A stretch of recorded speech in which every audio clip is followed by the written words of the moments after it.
Great. Thank you, Tom. Good afternoon. I hope everyone was able to enjoy the long weekend and found ways to connect with loved ones. I was delighted to hear and read of the many examples of how Albertans were celebrating this weekend. Bridge Church in Fort Saskatchewan held a drive-in Easter Sunday service, allowing community members to come together in faith while keeping their distance. I've also heard of a number of churches, synagogues, gurdwaras, and mosques that are choosing to celebrate online, either through live broadcasts or by connecting worshippers to online resources. Not specific to the weekend, I've also received messages describing milestone birthday celebrations for those in long-term care or other facilities where using technology like Zoom made it possible to connect people across the country and beyond to create a bigger virtual party than what could be possible for an in-person party. Thank you for sharing your stories of the moments of joy and the unanticipated small benefits that have been found in the middle of this unusual time. I want to say thank you to all of you for doing your part to prevent the spread this weekend. You have helped save lives.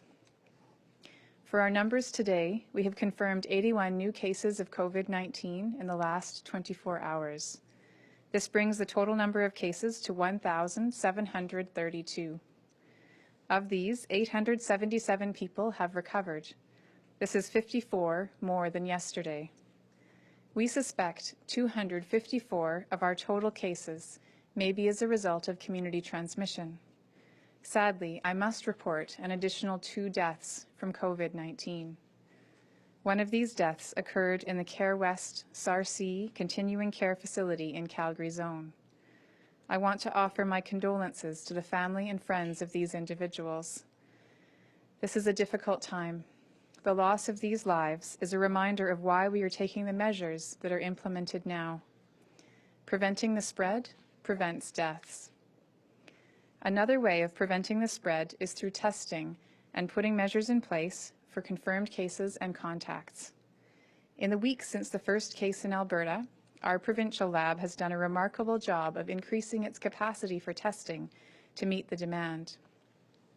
Our labs completed 2,465 tests in the last 24 hours, bringing our total to 77,007 people tested since our response began. We have seen from other jurisdictions that have successfully flattened the curve that aggressive testing is essential to controlling the spread. As I've said before, it's extremely important to not just complete as many tests as we can, but that we are also purposeful in our testing. In the past few weeks, we have adjusted eligibility requirements to ensure those most in need or at highest risk are able to access testing. Starting about 10 days ago, when our lab was able to clear the backlog of samples from returning travelers and was also able to expand their ability to run more daily tests, we started testing healthcare workers. In addition to anyone with respiratory symptoms admitted to hospital, anyone ill in continuing care settings, and samples taken in our primary care influenza surveillance sites. Shortly after that, we added first responders and correctional facility staff. Most recently, we expanded eligibility for testing to anyone with COVID-19 symptoms in the Calgary Zone and anyone 65 years or older or who lived with someone 65 years or older across the province. Even with all these expansions, we still have capacity to do more testing, and so at this point, we are expanding further. You have previously heard me say that we were not able to test every Albertan with a cough or runny nose, but we believe that we may now be at the point where we can do so. That is why, effective immediately, we are expanding eligibility for testing to anyone in Alberta who has a fever, cough, shortness of breath, runny nose, or sore throat. If you have any of these COVID-19 symptoms, it is important to remember the critical first step. Stay home if you're sick. Your next step should be to take the AHS online assessment form in order to arrange testing. There is no need to call 811 for those who complete the form. And completing this online form is the most efficient way to arrange for a test. We will carefully monitor the volume of completed tests and may need to make adjustments at some point in the future if we have more requests for testing than the capacity to perform them. Having said that, as long as we maintain our testing and lab capacity, it is my hope that we can continue to offer this broad access to testing. With this change, going forward, we will see a further increase in the number of cases confirmed every day as a result of this testing. We have already seen this increase over the past few days with the expansion that we have already done. I know seeing this increase in numbers may be a concern to some, but it's important to remember that the number of daily confirmed cases as a percent of the tests done every day has remained approximately similar through the past several weeks. When we look at the provincial numbers by the date the swabs were collected, the percentage of tests that have come back positive has been approximately 2% for the past several weeks. This indicates that the rate of infection has remained relatively stable over the last while. Another thing we look at is the rate of hospitalization, which is currently a more accurate indicator of the trend than our total case numbers. This is because, as I mentioned, our total case numbers are determined by our testing eligibility, which has changed over the last 10 days. Going forward, testing all symptomatic Albertans will give us a more complete picture of trending over time. In the coming days, I will be releasing COVID-19 hospitalization trends, which will give us a better picture of the spread over the past several weeks. Our knowledge of this virus and how it spreads continues to grow. Our testing and surveillance approach will continue to adapt as needed, and the information we gain will inform adjustments to our public health measures going forward. Thank you, and I'll now take questions. Operator, could you put through the first question, please? First question is from Emma Graney with the Globe and Mail. Go ahead, Emma. Yeah, g'day, Dr. Hinshaw. I hope the Easter Bunny came. I think most of Alberta probably thinks you deserve some chocolate. My question is about why Alberta is sending PPEs, including masks, to other provinces when doctors here, and we're talking about specialists like cardiologists, ear, nose and throat specialists, those kind of specialists. We're hearing stories that they're actually having to buy masks and other protective gear on the open market, so they're having to pay a premium, and then they're having to kind of ration those masks and even reuse them in some cases. So I'm wondering if you can speak a little bit more to the, basically why stuff is being sent outside of Alberta when specialists are being caught short. So that probably would be a better question to direct to the Minister's office. I will say that I know that the Provincial Operations Centre is taking in requests for personal protective equipment for those who are outside of Alberta Health Services. And so if there are specialists who are having a difficult time accessing personal protective equipment that they need in their jobs, then the Provincial Operations Centre, and we can follow up with the contact for that if you want to run that specific contact, is taking those requests and then evaluating them against urgency of need.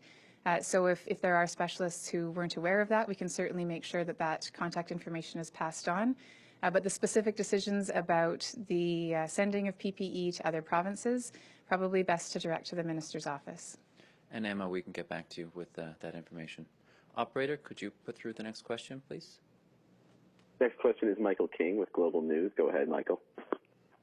Hi there, Dr. Hinshaw. Could we just get a little bit more clarification on the details of the two deaths from today? I know one we said was from Care West RC, the other one and ages and genders.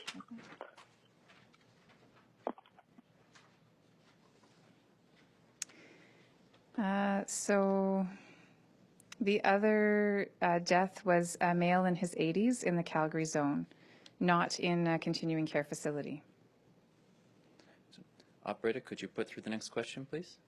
Sorry, Tom, maybe I'll just say that the other death was a female in her 80s. I think that was also asked for, yeah. Excellent.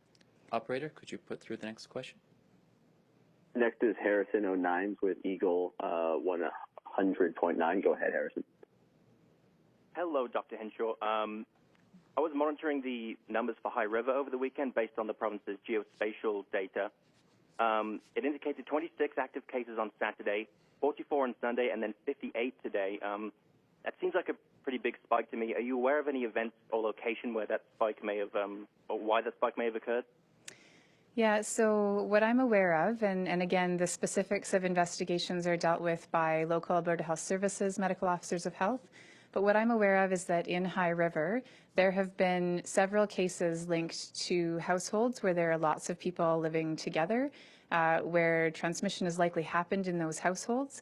And so I know that Alberta Health Services, the medical officers of health in the Calgary zone, have been aware of the risk of transmission, that they have seen several of those cases, and they have been working with the local municipality and making sure that active follow-up is done.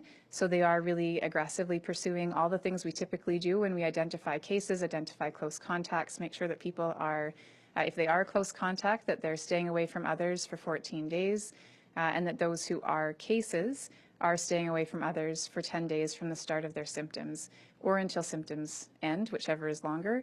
So again, the information about High River from the last discussion that I had with the local medical officers of health was really about certainly more cases in that one particular location than higher rate per their population. However, it did seem to be really focused on several households that were connected together, and they are doing the follow-up as they would for any other case investigation to try to control the spread.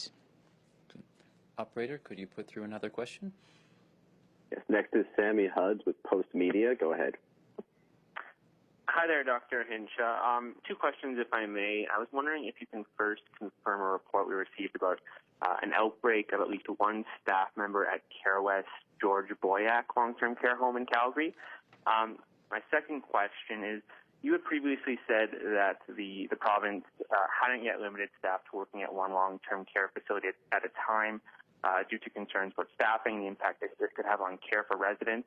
I'm wondering now, with that step being taken this week, how confident are you that facilities will all have enough staff to take care of residents, and especially as some staff are forced to self-isolate, the impact that could have? So for the first question, the information I have is that there is one confirmed case. I don't have information about if that's staff or resident, but one confirmed case at Care West George Boyack. So that matches the information I have. With respect to the question about will there be enough staff with our restrictions of having only one staff member work in one facility, the reason that when we implemented that order on Friday, we gave some time for there to be the effective date, I guess I'll say, was that we knew that it would take some time to work with all of the operators and to make sure that we were trying to mitigate that issue of reduced staffing. We know that British Columbia has taken this step ahead of us, and so we're also we've been talking with them to learn from their experience, make sure that we're applying as many of the lessons that they've learned as we can.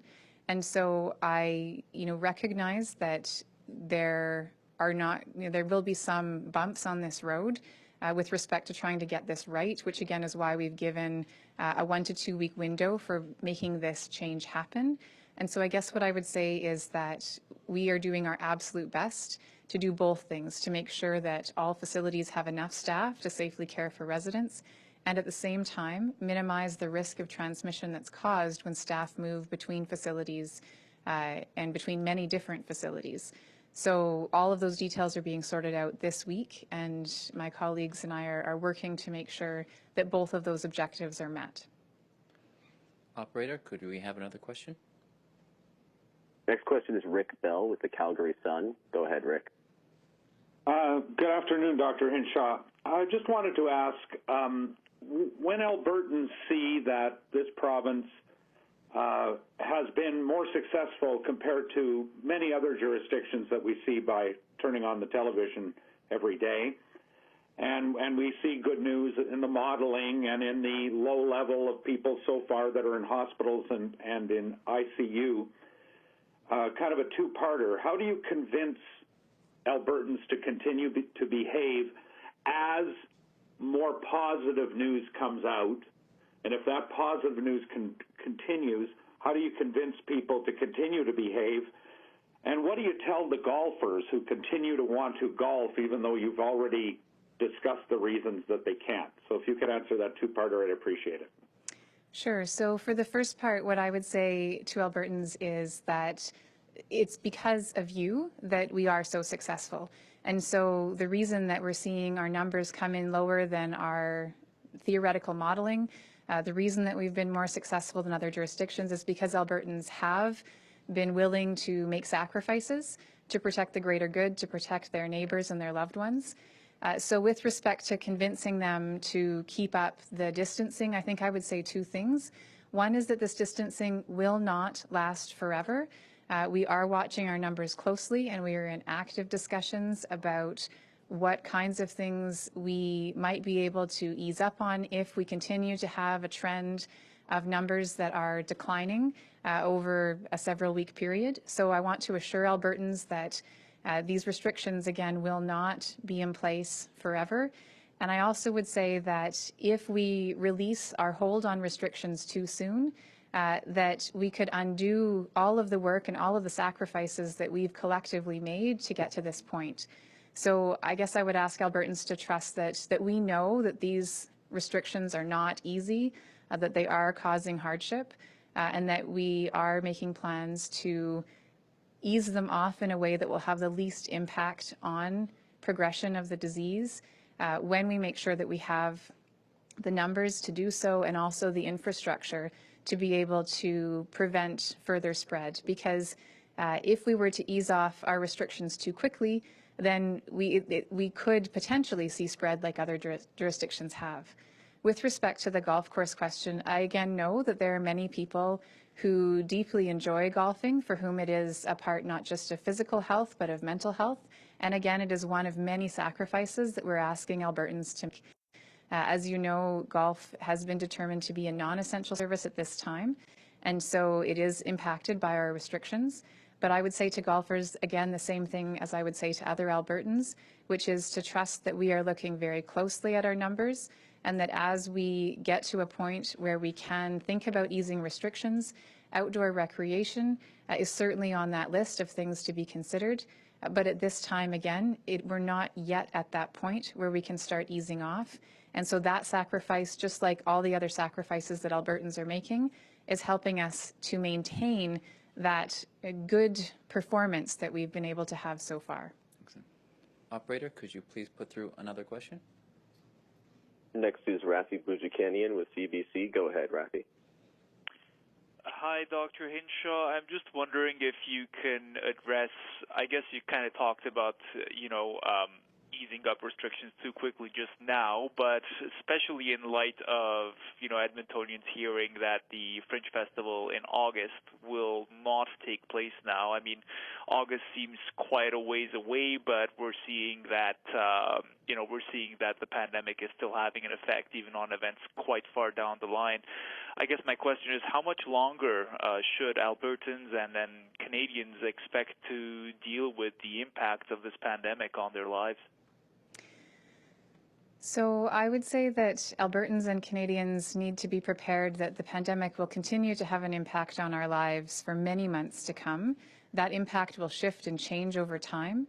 However, we will need to continue to be vigilant for anyone who's feeling sick to be staying home and away from others. Some of the enhanced measures that we've been talking about are expanded testing, our ability to do contact tracing in a really robust way, making sure that if someone is a close contact of a case, that they do stay home for 14 days. In addition to travel restrictions, thinking about where Albertans travel to and where they come back from and whether or not they need to go into that 2-week quarantine after coming back. All of those are things that I would anticipate will be in place for some time. We know that many of the events that we would call super spreader events, which is where you have maybe one infected person and out of a gathering you end up with 20 or 30 infected people from one event.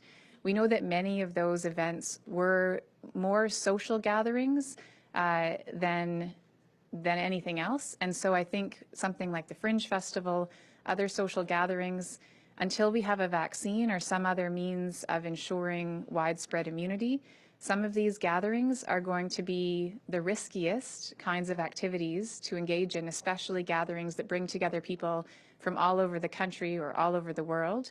So those kinds of restrictions I would anticipate will be in place for some time. However, restrictions about other activities, workplaces, again, those are the kinds of things we're looking at. How can we ease off on some of those things at the appropriate time so that we can have a little more of a normal return to our day-to-day, while some of the other pieces will probably be with us for a lot longer. Operator, could you please put through another question? Next is Kevin Nimick with CTV. Go ahead, Kevin. Hi, Dr. Hinshaw. I'm wondering what our testing capacity is right now today, what the goal testing capacity is, and what is holding us back from that goal. So our current testing capacity is approximately 7,400 lab tests that can be run in a day. We are aiming to have that up to about 9,000 tests a day by the end of the month. And ultimately, our testing goal by mid to late May would be approximately 20,000 tests a day. That would be a combination of swab tests as well as serology, the blood tests. And in terms of what's holding us back, so there are different pieces of equipment that have been ordered, and so we're waiting for some of the high volume, rapid throughput equipment to arrive. Another challenge that we face is that across the world, there are many people who want to expand testing capacity. And so some of the chemicals that are used in testing, you've heard us talk about reagent before. So the chemicals that go in to make up reagent, as well as the swabs, the supply of those materials can sometimes fluctuate. And so even though the lab has the technical capacity to run 7,400 tests a day, if we don't have enough of the reagent to do so or enough swabs to test people, that could at some point in the future limit the number of tests we can do. The lab and Alberta Health Services are working very hard to search every possible way of getting those materials, of making materials in the province where we can. And so I think there's a really good chance that we will be able to hit those targets. But there's always that need for that note of caution, because a lot of that work does depend on supply chain, depends on shipments arriving. And so we continue to assess day by day, but at the moment, again, we do have the capacity to expand our testing as of today. Excellent. We have time for a few more, so operator, could you put through the next question? Next is Janice Johnston with CBC. Go ahead, Janice. Yes, hi, Dr. Hinshaw. You mentioned earlier that you started testing healthcare workers 10 days ago and then added first responders and correctional facility staff. I'm wondering if you have any breakdown in numbers about those specific employees. So it's a good question, and we would likely be able to get from Alberta Health Services, of those who've gone through the online form, they would likely be able to tell us those who've been referred for testing. I think that I've had a question before about how many positive results we've had within those different subgroups. We are working on a more robust healthcare worker report that we anticipate being able to release at least weekly, so you can look for that in the coming days for healthcare workers specifically. With respect to some of the other categories, I know I've heard from some of the professional associations of some first responders that they're tracking them. So we are working with different organizations because we don't always get in the positive data that comes back to us the profession of that individual. So we're collecting, again, kind of data in different pieces and then working to put it together as a complete picture, but we don't quite yet have that complete picture. We'll take three more. Operator, could you put through the next question? Adam Toy with Global News. Go ahead, Adam. Thanks, Dr. Hinshaw. Just wondering, a week ago you said that the use and wearing of non-medical masks, face masks, may provide added benefits for folks who are unable to social distance while they're out, say, doing their grocery shopping. Wondering if you have been able to see any of this non-medical mask use in the wild, so to speak, and whether or not you're happy with how they're being used so far. Get your impression on that so far. Thank you. So personally, I'm usually either at work or at home. I don't actually go out very much because I'm usually in the office for 12 to 14 hours a day. But as I drive to and from the office, I certainly have seen people on the sidewalk wearing masks. I think I wouldn't have had the opportunity to observe, let's say in a grocery store or in another crowded environment, what I consider to be the most important element if people are considering wearing masks in public, which is to make sure that they're washing their hands or cleaning their hands with alcohol-based hand sanitizer before they put the mask on and before and after they take the mask off. So I want to emphasize again that while wearing that mask can add a layer of protection, if people are touching their face with uncleaned hands, again, either putting the mask on or taking it off, they can actually cause more risk to themselves. So I certainly would say I've seen, just in my very brief drives to and from work, the number of masks go up, but I haven't been able to see if that most critical part of wearing masks is something that people are doing. So I would really encourage anyone who is wearing a mask to remember that it's very important to wear it safely. We'll take two more. Operator, could you please put through the next question? It's Julia Wong with Global. Go ahead, Julia. Hi, Dr. Hinshaw. I was just wondering, what is the province looking at before deploying antibody testing? You did mention the serological testing earlier, and I heard a mention of mid-May. So is that the expected timeline? So our lab is working on evaluating different options for serology testing. As you may know, there are lots of different options out there at this time. You know, there's lots of companies that are developing this technology. And so we're evaluating some of the most promising technologies. And so we're hoping to be able to get some of that serology testing potentially as early as the end of this month. And that testing will be used to determine who has been infected in the past, who has antibodies to COVID-19. And so that's not, the serology tests that we're evaluating, the ones that are currently available right now, are not tests that we would use to diagnose an active infection. And so we're going to be using them, again, hopefully within the next couple of weeks, we will have some that will be available. We'll be using them to look at the specific groups in the population, such as healthcare workers, where knowing who has had a previous infection may be useful to determine immunity, and again, to help us understand going forward more about who may have had infection without showing significant symptoms. And so those are just some examples. But again, you can watch for more information to come over the next several weeks as we complete our evaluations and testing. Operator, could you put through our final question, please? Next question is Dylan Short with the Edmonton Journal. Go ahead, Dylan. Hi, Dr. Hinshaw. I'm asking for a bit of a clarification on some restriction orders in effect at senior home centers. You said that there would be special exceptions of visitors entering long-term care facilities, mostly around individuals who may be dying. I was wondering if we could get a clarification on what dying means. Is that like within hours of their death days? Is it individual cases? I guess just a further clarification on that. Sure. So I know that there has been some discussion about how imminent death needs to be in order for a visitor exception to be made.